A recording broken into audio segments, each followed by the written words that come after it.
All welcome to cooking wet simply. எல்லாருமே எப்படி இருக்கீங்க? இன்றைக்கி நம்ம ஒரு சிம்பிள் அண்ட் யம்மி அண்ட் டேஸ்டியான மிளகா பொடி, இட்லி பொடி எப்படி பண்ணுறதுன்னு பார்க்கலாம். 1 கப் உளுந்து, ஒரு 1/4 கப் கடலைப்பருப்பு, 2 கப் மிளகா வற்றல், இதான் நமக்கு தேவையான பொருட்கள். அதே மாதிரி ஒரு 4-5 பூண்டு தோல் உரிக்காமல் எடுத்து வச்சுக்கோங்க. கருப்பு உளுந்து யூஸ் பண்ணலாம், நீங்கள் சன்னா தால் அவாய்ட் பண்ணலாம். ஸோ இது மாதிரி நிறைய வேரியேஷன்ஸ் இருக்குது. இன்றைக்கி நம்ம ஒரு சிம்பிளாக எப்படி பண்ணுறதுன்னு சொல்கிறேன். இந்த உளுந்தை நல்லா ஃப்ரை பண்ணிக்கோங்க. ஜென்ரலாக எங்கள் வீட்டில் இந்த கருப்பு உளுந்து யூஸ் பண்ணுவோம். பட் உங்ககிட்ட என்ன அவைலபிளாக இருக்கோ அதை யூஸ் பண்ணிக்கலாம்.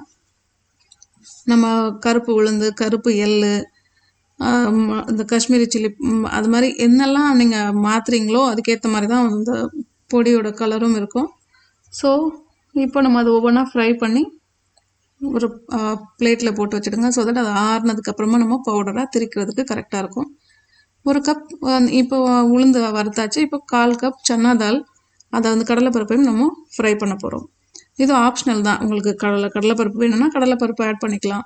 ஒவ்வொன்றுமே இப்போது ஆந்திரா சைட்லலாம் இட்லி காரம் பொடின்னு சொல்லுவாங்க. அதில் நிலக்கடலைலாம் ஆட் பண்ணுவாங்க.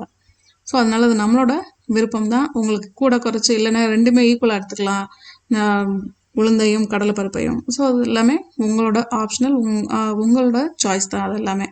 இப்போ 2 கப் மிளகா வத்தல் உங்கள் காரத்துக்கு ஏற்ற மாதிரி எடுத்துகிட்டு அதை 2 டீஸ்பூன் ஆயில்லையும் ஃப்ரை பண்ணி எடுத்துருங்க. அது கூடவே நம்ம அந்த முழு பூண்டையும் எடுத்து வச்சுக்கலாம். பட் அதை லாஸ்ட்டு தான் அரைக்க போகிறோம். இப்போது உப்பு ஆட் பண்ணியிருக்கேன் அது கூடவே அந்த மிளகா வத்தலோடு. அப்போ தான் திரிக்கும் போது ஈஸியாக அரைப்படும். அதே மாதிரி கருவேப்பிலை ஒரு கை, இதெல்லாமே ஆப்ஷனல் தான். கருவேப்பிலை வேணும்னா ஆட் பண்ணிக்கோங்க. அதே இப்போ நம்ம பெருங்காயம் ஆட் பண்ணி அதையும் நல்லா ஃப்ரை பண்ணிடுறோம். இது யம்மி அண்ட் டேஸ்டியாக இருக்கும். குழந்தைங்களுக்கு ரொம்ப பிடிக்கும், நமக்குமே ரொம்ப பிடிக்கும். ஸோ இப்போ எல்லாத்தையுமே ஒவ்வொன்றா ஆறுனதுக்கப்புறமா பொடி பண்ணி எடுத்துக்கோங்க. கொஞ்சம் கோர்ஸான ஸ்பைஸ் பவுடராக தான் இருக்கும். இப்போ ஃபைனலாக அந்த முழு பூண்டை போட்டு ஒரு திரிச்சு எடுத்துட்டிங்கன்னா ஃப்ளேவர், ஓ மை காட், அந்த பூண்டு வாசத்தோட சூப்பரான பொடி ரெடியாக இருக்கும். இதில் நிறைய வேரியேஷன்ஸ் இருக்குது. நான் ஒவ்வொன்றா ஒவ்வொரு வாட்டி பண்ணும்போது கண்டிப்பாக உங்கள் கூட ஷேர் பண்ணிக்கிறேன். இதே மாதிரி நிறைய ரெசிபீஸோடு உங்களை பார்க்கலாம்.